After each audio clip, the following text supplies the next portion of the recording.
বিরতির পর আবারও ফিরে এলাম রণক্ষেত্রের সম্মুখ সমরে। রণক্ষেত্র আজকে নাগরোটা, সে নাগরোটার ঘটনার পর নতুন সেনাপ্রধান একটা বিগ কোয়েশ্চেন সামনে আসছে যে আগামী দিনে প্রাক্তন গ্রুপ ক্যাপ্টেন দেবাশিস পালিত, আপনার কাছে এটাই প্রশ্ন যে আপনি বারবার বলছেন যে পাকিস্তানে কিন্তু অতীতে এরকম দেখা গেছে, বর্তমান পরিস্থিতিতে কি এমন হচ্ছে পরিস্থিতি যে যেখানে আপনি বলছেন কুয়ের কোনো সম্ভাবনা নেই?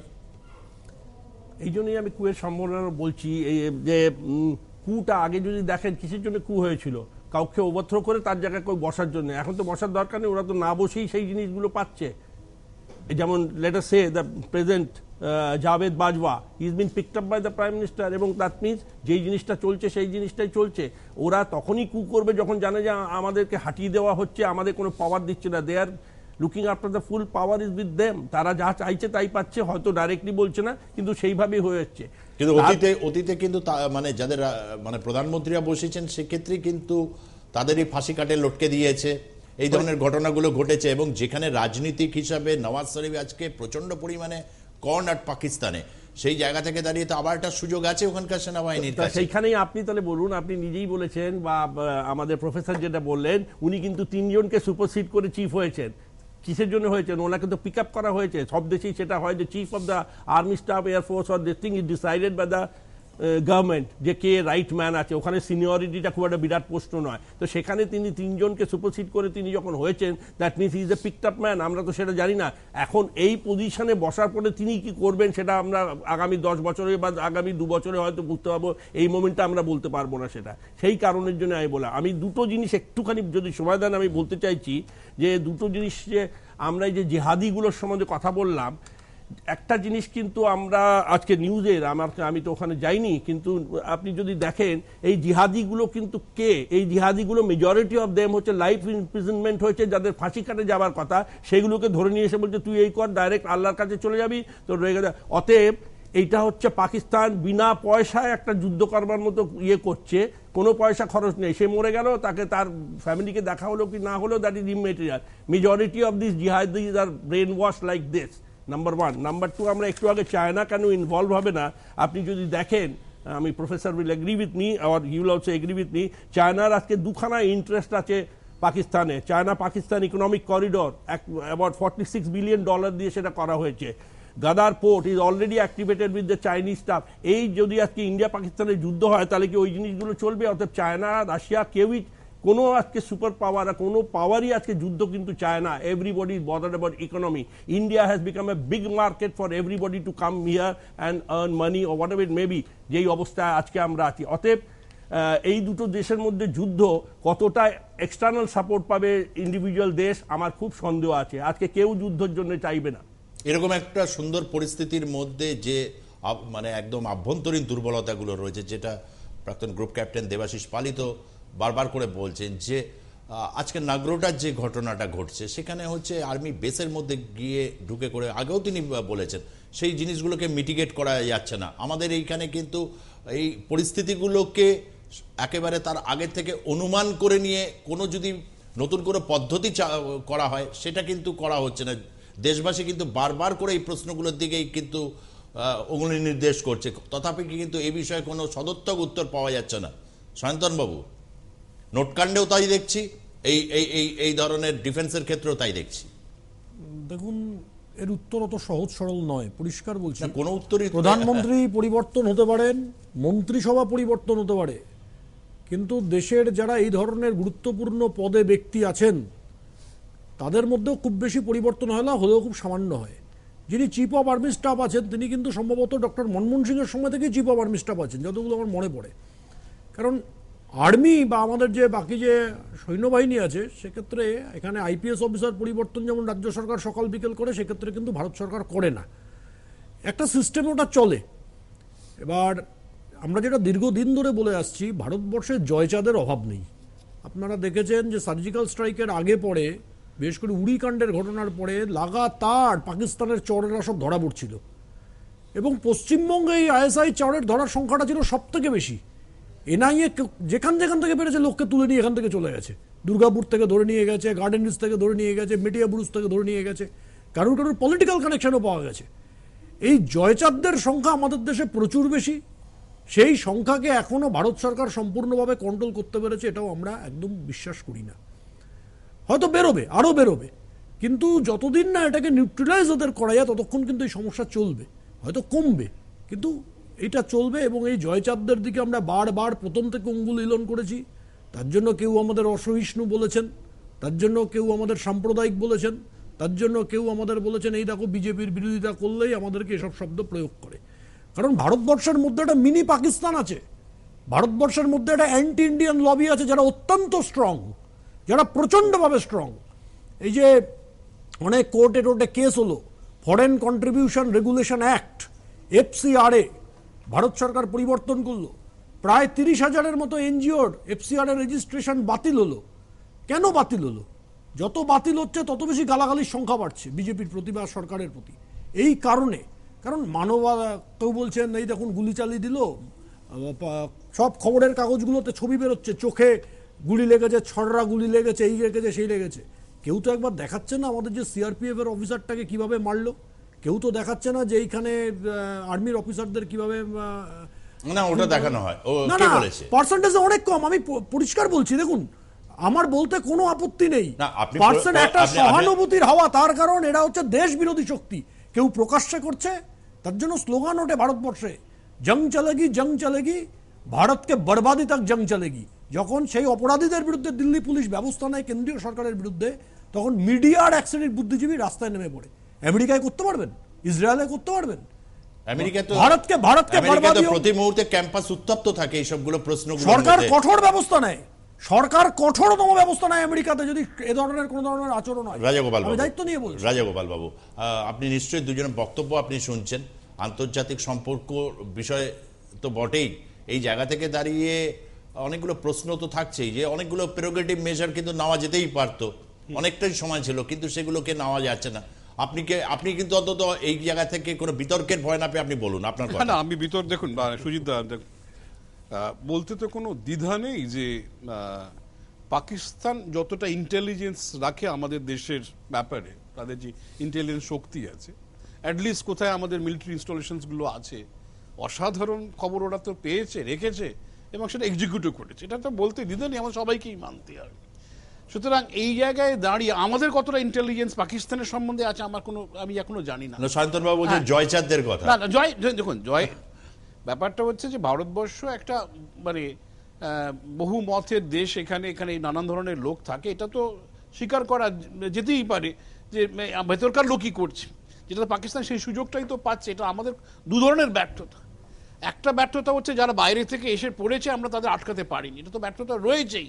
তারপরে সেই মানুষগুলো দেশের মধ্যে যখন আতঙ্কবাদ ছড়াচ্ছে সেটাকে আমরা কমাতে পারিনি এবং সেখানে তাদের আশ্রয় পেয়েছে। আপনি যেটা যে জয়চাঁদ বলুন, মির্জাফর বলুন, কি নাম ব্যবহার করবেন সেটা অন্য ব্যাপার, কিন্তু এই জিনিসটা কিন্তু অন্য জায়গায় কিন্তু সুজিত আমি পরিষ্কারভাবে বলতে চাই, অন্য দেশে কিন্তু মানে যতই আজকের আমরা ভারতবর্ষের নানান নীতি নিয়ে নানান মানুষ এত চেঁচাচ্ছেন, তারা কিন্তু মানে আমেরিকায় বসে সে ধরনের জায়গা নেই। কিন্তু আমেরিকাতে আমার মনে আছে 9/11 পরে আমি আমেরিকায় গেছিলাম, আমার সুটকেস এয়ারপোর্টে তন্ন করে খোঁজা হয়েছে, যা খুশি করে বেঁধে দিয়ে বলেছে ইয়ে সরি লেখা আছে, তুমি কোর্টে যেতে পারো, কোর্টে গিয়ে এই টাকা চাইতে পারো।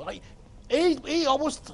কিন্তু আমেরিকা যেভাবে তার এয়ারপোর্টগুলোকে নিয়ন্ত্রণ করে, মানুষকে যেভাবে, আমরা জানি আমাদের রাষ্ট্রপতিকেও সেই ধরনের প্রসেসের মধ্যে যেতে হয়েছে, কিন্তু আমরা সেগুলো কিছু বলি না। আমরা মনে করি ভারতবর্ষেই পৃথিবীর মধ্যে পারফেক্ট স্টেট হতে হবে, এখানে কোনো ত্রুটি থাকলেই সেটা নিন্দনীয় হবে। আমাদের বুদ্ধিজীবীরা কিন্তু বা আমাদের বুদ্ধিজীবীরা যারা বিদেশে থাকেন সেভাবে কিন্তু করেন না।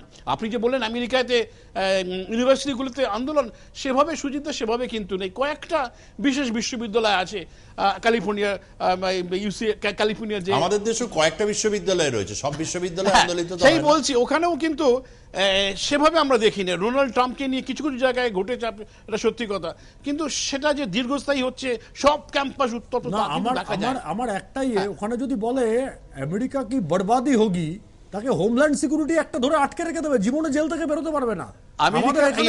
আমেরিকার আইন কিন্তু যথেষ্ট। আমাদের এখানে কিছু হলে মিডিয়া আর বুদ্ধিজীবীরা রাস্তায় নেমে পড়বে। ঠিক আছে, সেটা তো আমাদের সমস্যা, আমরা জানি, কিন্তু আমাদের যে ব্যর্থতা যেগুলো আছে সায়ন্তনবাবু, সেটা আমাদেরকেও খেয়াল করতে হবে। এই যে ঘটনাগুলো একের পর এক ঘটে গেল, এই নাগরোটার পরে আর একটা কোনো মিলিটারি ইনস্টলেশন হবে কিনা, কেন মিলিটারি ইনস্টলেশনগুলোকে সুরক্ষা দেওয়ার বাধা কোথায়? আমি জানি একটা কমিটি তৈরি হয়েছিল, সেই কমিটি অনেক ধরনের প্রস্তাব দিয়েছে, গ্রুপ ক্যাপ্টেন পালিত হতে বলতে পারবেন, নানান ধরনের প্রস্তাব, সেগুলো কেন হলো না? এটা তো সুযোগ পেয়ে যাচ্ছে পাকিস্তান, আমাদের দুর্বলতাগুলোকে তারা এবং কি করে ধরছে? আর্মি হেডকোয়ার্টার গুলোতে বা বিভিন্ন যে সমস্ত গ্যারিসন গুলোতে যখন অ্যাটাক গুলো আসছে, স্বাভাবিক ভারতবর্ষের মানুষের কি সাইকিটা হবে যে যদি এখানে এরকম অবস্থা Exactly. হয়?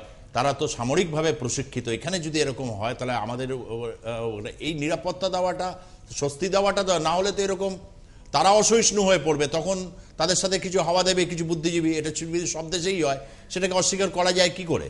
না দেখুন সুজিতা, এটা খেয়াল রাখতে আমাদের যে মিলিটারি ইনস্টলেশনগুলো আছে, এটা আমরা আগেও আলোচনা করেছি, সেগুলো যারা সুরক্ষায় থাকে ওই আমাদের সিকিউরিটি গার্ডের মতন, তারা হচ্ছে আর্মি থেকে রিটায়ার্ড করা কিছু মানুষদের নিয়ে একটা কি ক্রপস নাম দিয়ে এটা চলে, মানে তাদের অনেকেই বয়স্ক মানুষ, তাদের সেরকম ধরনের শারীরিক নিপুণতা আছে কিনা সন্দেহ আছে।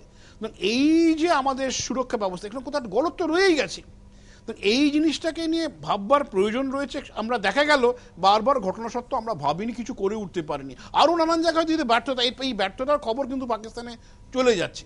কে দিচ্ছে সেটা তো আমরা বুঝতেই পারছি কিভাবে যাচ্ছে। যে কোনো কারণেই হোক, পাকিস্তান তার ইন্টেলিজেন্স নেটওয়ার্ক, এটা খেয়াল করতে হবে। আমরাও কেন করতে পারিনি? আমরা এই একই ধরনের প্রক্রিয়া যদি পাকিস্তানকে নাস্তানাবুদ করে দিতে পারতাম, সেটা আমরা কিন্তু পারিনি। বালুচিস্তানে হয়তো 2-1টা ছোটখাটো ঘটনা ঘটেছে যেখানে হয়তো আমাদের ইন্টেলিজেন্স। আমি একটা অ্যাড করছি, অধ্যাপকের সঙ্গে একমত হই, রাজাগোপাল বাবুর সঙ্গে একমত হই। বলছি মাঝে একটা ডক্ট্রিন এসেছিল, গুজরাল ডক্ট্রিন, গ্রুপ ক্যাপ্টেন পালিত সাহেব জানেন খুব ভালো করে। গুজরাল ডক্ট্রিনের পরে অটল বিহারী বাজপেয়ী কেন্দ্রে ক্ষমতায় এসেছিলেন, এবং তিনি যখন ক্ষমতায় এসছেন তখন কিন্তু এরকম রিপোর্ট বেরিয়েছিল যে গুজরাল ডক্ট্রিন ভারতের যত অ্যাসেট ফরেনে অ্যাক্টিভ ছিল সেই অ্যাসেটগুলোকে সব নিউট্রালাইজ করে দিয়েছিল। তার সুযোগটা আমরা ভয়ঙ্করভাবে হারিয়েছিলাম, সেই অ্যাসেটের, পুরনো অ্যাসেটগুলোর সুযোগ, যেটার খেসারত দীর্ঘদিন চলে। আজকে আপনি একটা ধরনের স্ট্র্যাটেজিক ভুল করবেন, 20 বছর 25 বছর অবধি আপনাকে তার খেসারত দিতে হবে। আপনার আজকে একটা স্ট্র্যাটেজিক সঠিক সিদ্ধান্ত নেবেন, আগামী 25 বছর তার লাভ আছে। এই স্ট্র্যাটেজিক সিদ্ধান্তগুলোতে আমার মনে হয় বিভিন্ন সময় আমরা ভুল করেছি। একমত? মানে দেখুন, মানে আমাদের নানান ধরনের ত্রুটি বিচ্যুতি নানান সময় ঘটেছে। বিজেপি সরকার প্রায় 2.5 বছর ধরে রয়েছে। এই 2.5 বছরে এই লুপহোলসগুলো যেগুলো রয়েছে সেইগুলো কিন্তু নজর দেওয়া উচিত ছিল। এখন আর মানুষ শুনবে না আগে কি ঘটেছে না ঘটেছে। এই যে ভুলগুলো চোখে আঙুল দিয়ে দেখিয়ে দিচ্ছে। আমরা তো পরিষ্কার দেখুন, রাহুল শরীফ দেখুন কিভাবে, আমি তো ওনাকে অনেক বেশি বলবো অ্যাচিভ করার লোক, উনি একেবারে পরিষ্কার বলেছিলেন সিভিলিয়ান টার্গেট নয়, একেবারে মিলিটারি টার্গেট, পুলিশ টার্গেট, সেগুলো ওনারা করতে পেরেছেন। সুতরাং ওনারা তো ছক কষে ইন্টেলিজেন্স নেটওয়ার্ককে কাজে লাগিয়ে এগোতে পেরেছেন। অর্থাৎ আমাদের যেটা উচিত ছিল এই অ্যাটলিস্ট মিলিটারি ইনস্টলেশনগুলোকে সুরক্ষা দেওয়া, সেটা তো আমরা পারিনি। সুতরাং মানুষের যে ভয় যে আমরা কতটা সুরক্ষিত, এই ধরনের। গ্রুপ ক্যাপ্টেন পালিত কিছু বলতে চাইছেন? আমি এই ব্যাপারেই জাস্ট বলতে চাই, অ্যাবসলিউটলি কারেক্ট। আমাদের দেশটা আজকে অলমোস্ট 69 বছর ধরে বিভিন্ন পলিটিক্যাল পার্টি চালিয়েছে, ভালো চালিয়েছে, খারাপ চালিয়েছে, সেটা দেশের লোকেরা বুঝবে। এই জিনিসগুলো যে চেঞ্জ হওয়া, যেটা আমরা বলছি চেঞ্জ হওয়াটা দরকার, সবাই জানে, কিন্তু কেউই করেনি। আমার মনে হয় অ্যাজ অ্যান ইন্ডিভিজুয়াল গত 2-3 বছরে এই জিনিসটা চেঞ্জ হচ্ছে। যে কমিটির কথা বললেন, ex chief of army staff, 2015-এ ওই কমিটি হয়েছিল, he has already given the recommendation. 3-4টে মেজর পয়েন্ট আমি জাস্ট একটু বলছি, যদি বলেছিলেন, যেটা একটু আগেই বললাম, যে perimeter security cum intrusion detection system, এটা খুব হাই কস্টের জিনিস, সেগুলো সব কিছু এয়ারফোর্স স্টেশনে লাগানো হচ্ছে, Pathankot is one of them, বাকি সব জায়গায় লাগানো হবে। এইটা একটা জিনিস হচ্ছে। নেক্সট পয়েন্ট উনি সেম বলেছেন, যেটা বললেন যে রিটায়ার্ড আর্মির লোকেরা, তাদেরকে ডিএসসি বলা হয়, ডিফেন্স সার্ভিস কোর, তারা রিটায়ার্ড আর্মি, যেহেতু তাদের কিছু ট্রেনিং আছে। তাদের এখন একটা জিনিস আমাদের বোঝা দরকার, এটা একটা কিছু মানে বেশ ভালো সংখ্যকের মানুষ সেই জায়গায় সেই কাজ করছে, তাদেরকে আমরা ওভারনাইট ফেলে দিয়ে রিপ্লেস করাতে পারবো না। এই যে কস্টলি, আমি একটুখানি সময় দিন, আমি এক্ষুনি বলছি, তাড়াতাড়ি বলে দিচ্ছি আপনাকে, যে প্লাস এই যে সিকিউরিটি মেজার যেগুলো, এগুলো ইট টেকস টাইম। এই প্রায়োরিটি, আমি সেইটাই বলছি, প্রায়োরিটাইজ করতে হবে যে এইগুলো ইম্পর্টেন্ট, অলরেডি রিপোর্টটা এসে গেছে, সেই রিপোর্টটাকে ইমপ্লিমেন্ট করার দরকার আছে, এবং সেটাই হওয়া উচিত।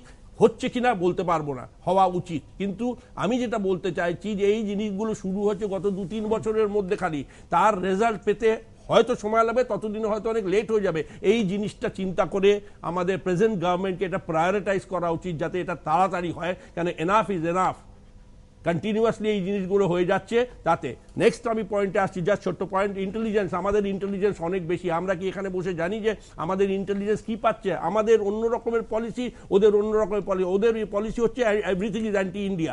সেখানে ওরা কি ইন্টেলিজেন্স নিয়েছে ঠিক থাকে, আমরাও পাচ্ছি, কিন্তু আমরা তো তা করছি না, আমরা তো তা করতে চাইছি না। ওরা যা যেরকম করেছে, গিয়ে মানুষকে মেরে দিলাম, এই করে দিলাম, সেরকমভাবে আজকে সময় আসছে আমরা কি করব সেটা হয়তো দেখতে হবে। আমাদের আজকে ডিফেন্সের পলিসি পুরো চেঞ্জ হয়ে গেছে। আপনারা দেখতে পাচ্ছেন, আপনারা যদি দেখেন গত 6 মাস 8 মাসের পলিসি আমাদের পুরো চেঞ্জ হয়ে গেছে। এখন ওপেনলি বলা হয়েছে যে যারা বর্ডার, আগে হতো যে বর্ডারে তোমাকে গুলি মারলে তুমি চিন্তা করবে, দিল্লি থেকে খবর নেবে, তবেই কিছু করবে। এখন বলা হয়েছে retaliate equal if not more. এই জিনিসটা তো দেওয়া হয়েছে। এই রিটালিয়েশনের পরিবর্তে ভারতের এই রিটালিয়েশনসটা পাকিস্তানের সেনাবাহিনী বা ওখানকার মানুষ, আপনি রাজাগোপাল বাবু, আপনার কি মনে হয় পাকিস্তানের রাজনীতিটাকে আরেকটু সমৃদ্ধ করে আরেকটু শক্তপোক্ত একটা দেশে, যেখানে 6 দশক অতিক্রান্ত, অথচ সেখানে গণতন্ত্র ঠিক সেইভাবে প্রতিষ্ঠিত হয়নি, সেটাকে আরেকটু সুদৃঢ় করবে, না বিপরীত পথে হাঁটবে, যেটা বারবার বলছি যে সামরিক অভ্যুত্থান? ঠিক এই জায়গায় কিন্তু দাঁড়িয়ে রয়েছে। হ্যাঁ, দেখুন, মানে যেটা আপনার আশঙ্কা, দেখুন, সে আশঙ্কা যে একেবারে দূর হয়ে গেছে তা তো নয়। পাকিস্তান এখনো সেই ফ্র্যাজাইল স্টেটের মধ্যে পড়ে। অবশ্য সোমালিয়া, সাউথ সুদানের মতন অতটা ভয়ঙ্কর না হলেও 14তম দেশ আমি বলেছিলাম। আপনি যদি দেখেন আমাদের স্থান 70, মানে 170টা দেশ নিয়ে এই যে আমেরিকান একটা সংগঠন, মানে ফান্ড ফর পিস বলে তারা তৈরি করে এই ফ্র্যাজাইল স্টেটের যে ইন্ডেক্স, সেখানে আমরা যে খুব যে উন্নত তা কিন্তু নয়। আমাদের থেকে আবার ভুটান উন্নত, আবার চায়না আমাদের থেকে, চায়নার স্থান 86। যাই হোক, এইটাও তো ইন্ডেক্স বলার সময় নয়। তবে যেটা বলতে চাই যে পাকিস্তানের জনগণ কিন্তু শিক্ষিত হচ্ছে, তাদের কিন্তু সরকারের কাছে অনেক দাবি আছে একটা সুন্দর সুষ্ঠু জীবনের। সে দাবি তারা সবসময়, মানে এই মুহূর্তে গণতন্ত্র সেভাবে প্রতিষ্ঠিত না হলে তারা রাখতে পারছে না। আমরা জানি গণতন্ত্র যে সুদূরভাবে প্রতিষ্ঠিত হয়, তাহলে সরকার মানুষের কথা শুনবে। এই জায়গা থেকে আমাদের আশা যে মানুষের একটা চাপ সরকারের উপর থাকবে, তাহলেই কিন্তু পাকিস্তানের অন্য ধরনের অন্য কিছু সম্ভব। বেশ, আজকের মতো রণক্ষেত্রের আজকের পর্ব এই পর্যন্তই। আমি 3 জন যারা রয়েছেন, সায়ন্তন বসু আপনাকেও ধন্যবাদ জানাচ্ছি, অধ্যাপক ডক্টর রাজাগোপাল ধর চক্রবর্তী আপনাকেও, এবং ভারতীয় বিমান বাহিনীর প্রাক্তন গ্রুপ ক্যাপ্টেন দেবাশিস পালিত আপনাকেও। আমরা যাচ্ছি, আজকের পর্ব এই পর্যন্তই। তবে যেতে যেতে আমরা অবশ্যই দেখব যে নতুন পাকিস্তানের যিনি সেনাপ্রধান হয়েছেন, সেই সেনাপ্রধান তার যে বায়োডাটা সেটা তিনি ঠিক কীরকম আর কি, কেননা একটা বড় রকমের প্রশ্ন আসছে যে আগামী দিনের পাকিস্তানের সামরিক নীতিতে কিছু পরিবর্তন ঘটবে কিনা। এটা বহু মানুষ চাইছেন, তার কারণ দুটো দেশের সীমান্তে যদি সত্যিকারের সুস্থিতি থাকে তাহলে উভয় পক্ষের লাভ। ভারতের প্রধানমন্ত্রীও বাইরে গিয়ে তাই বলছেন যে দারিদ্রতার বিরুদ্ধে, অশিক্ষার বিরুদ্ধে, এই সমস্তর বিরুদ্ধে লড়াইটা দুদেশেই জারি থাকুক। দেখা যাক সেই দিকে, দেখব হচ্ছে সেই প্রতিবেদনকে নিয়েই আজকের পর্ব থেকে বিদায় নিচ্ছি। ধন্যবাদ, নমস্কার। রাহিল শরীফের অবসরের পর পাকিস্তানের নয়া সেনাপ্রধান নিযুক্ত হয়েছেন কমর জাভেদ বাজওয়া। কিভাবে এই পদে দৌড়ে থাকা অন্যদের পিছনে ফেলে সেনাপ্রধান নির্বাচিত হলেন বাজওয়া, কেনই বা তাকে এই পদের জন্য পছন্দ করা হলো, এইসব নিয়ে বিভিন্ন মহলে চর্চা চলছে। তবে তার আগে এক নজরে দেখে নেওয়া যাক কমর বাজওয়ার সম্পর্কে কিছু তথ্য।